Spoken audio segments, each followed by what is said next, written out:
At dinner, my parents didn't bring wine or dessert. They brought legal documents.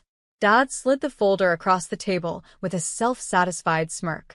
We've decided your brother will be managing your office business from now on. He'll take a 25% profit. It's only fair. My brother leaned back, already grinning like he owned the place. Mom sipped her drink, eyes darting to me, waiting for the explosion they thought would come. But I didn't explode. I smiled. My name is Rachel Morgan. I'm 29 years old. And if you think you know how this ends, stay tuned. What happens when the family, who thinks they're outsmarting you, forgets you've been preparing for this moment all along? I picked up the paper slowly, flipping through the neat paragraphs, the ink still smelling fresh. They had planned this, printed it, rehearsed it. They thought I'd panic, that I'd beg them not to take what I built with my own hands. Dad tapped the table. Well, it's simple. You sign tonight, and starting next quarter, your brother will help with the accounts. You'll thank us later. I held back a laugh. Accounts? My brother had never balanced a checkbook in his life. Instead of arguing, I reached down, opened my briefcase, and slid out a folder of my own. Inside was the contract they had clearly forgotten existed, the one they signed years ago when I first took over the business. I flipped straight to the page I'd marked. Clause 4.3, I said calmly, sliding it across to Dad. He read it once. His face drained of color. Because Clause 4.3 was clear, any attempt to reassign management without my consent voided their stake entirely. I leaned back, smiling. Looks like dinner's on me. The silence around the table stretched thin, broken only by the faint clatter of Dad's fork against his plate. His eyes scanned the clause again and again, as if the words might magically rearrange themselves. Mom leaned forward, her voice tight. Rachel, what is this supposed to mean? You're twisting things. This isn't what we agreed. I stayed calm. No, this is exactly what we agreed.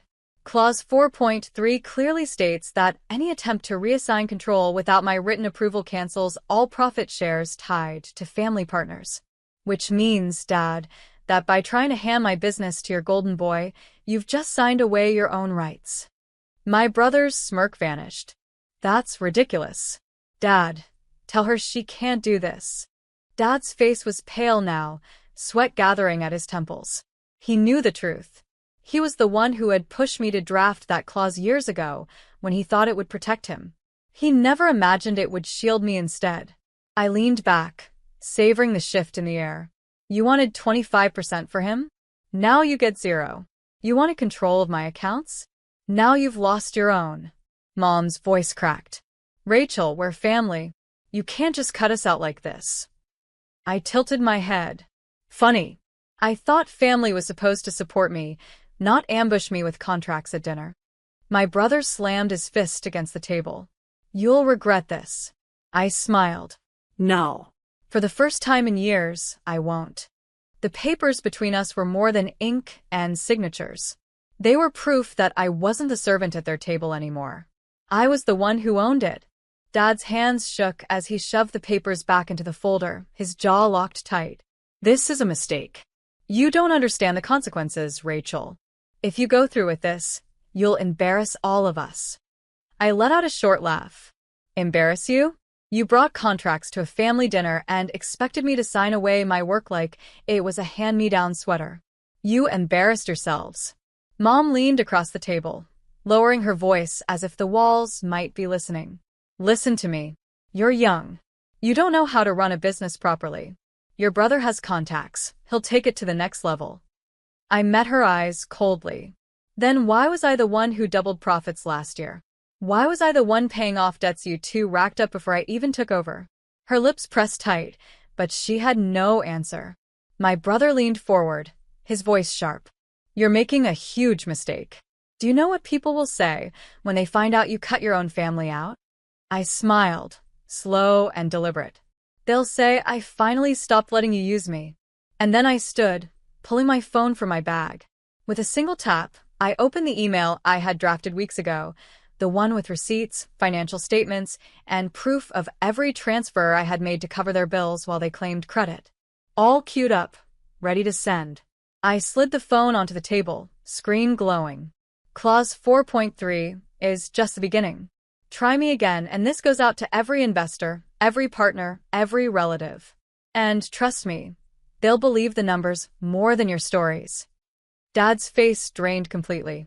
The balance had shifted, and they knew it. The air around the table was thick with panic. Dad's knuckles whitened as he clutched the folder. You wouldn't dare send that email. It would destroy us. I raised an eyebrow. Destroy you, maybe. But me? It would only prove what I've carried all along. Your debts, your failures, your lies. My reputation would only get stronger. Mom reached for my wrist, her voice breaking. Rachel, stop this. You're our daughter.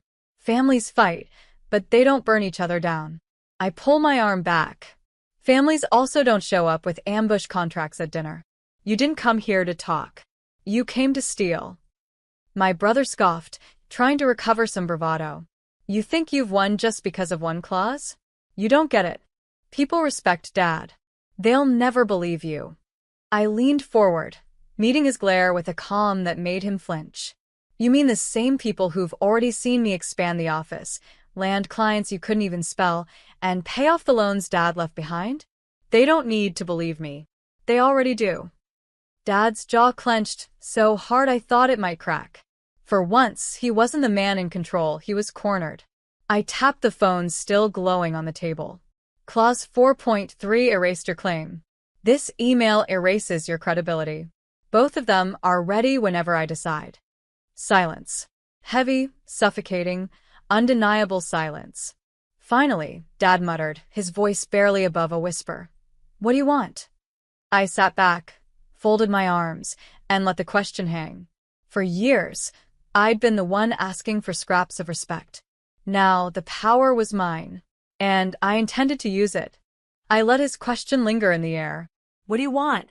For years, I'd wanted nothing more than recognition, a seat at the table as their equal. But now, watching them squirm, I realized the truth. I didn't need their recognition anymore.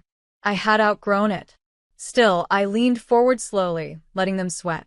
What I want, I said carefully, is for you to understand that I'm not the servant of this family. I'm not your safety net, and I'm not your scapegoat. The business is mine.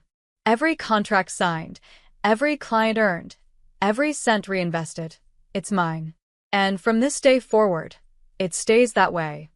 Dad's face twitched, but he didn't interrupt.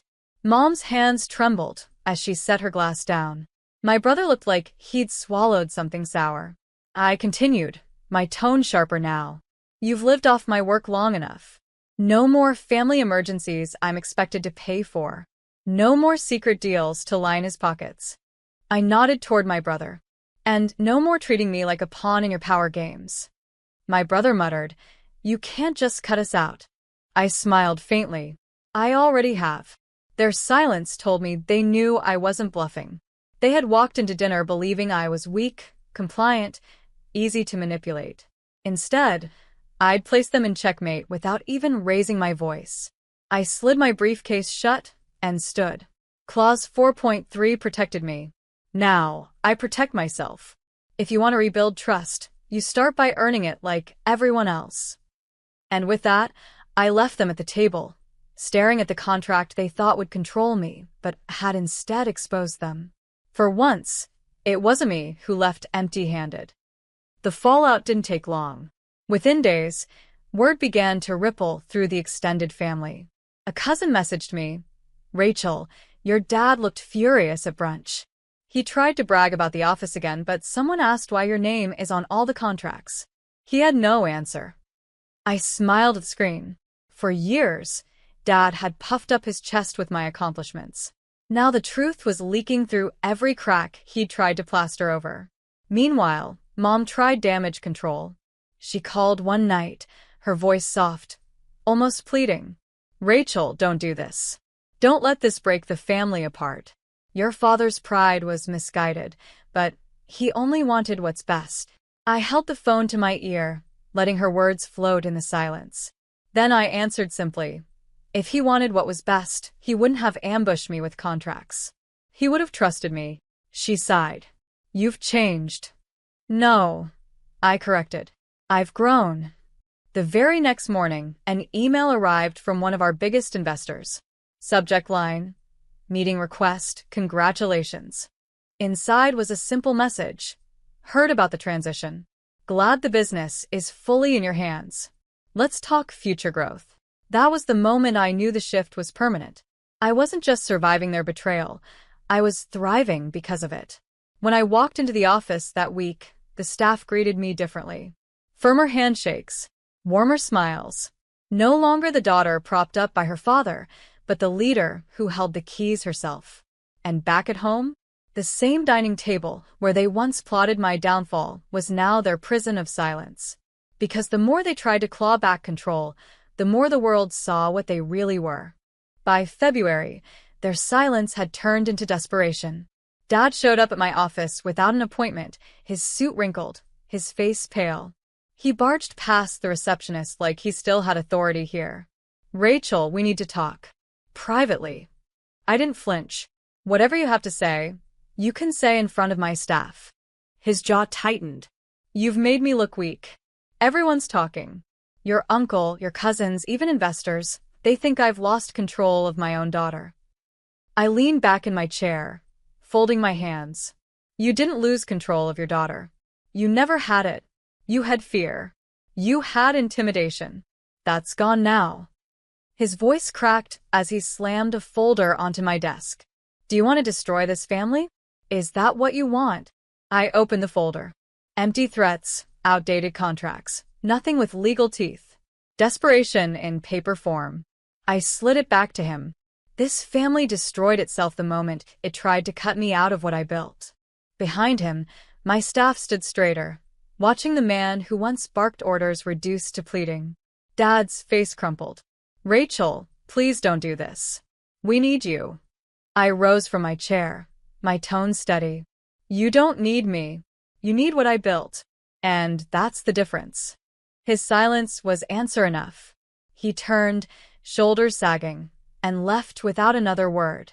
The moment the door clicked shut, my team erupted into quiet applause, not out of mockery, but respect.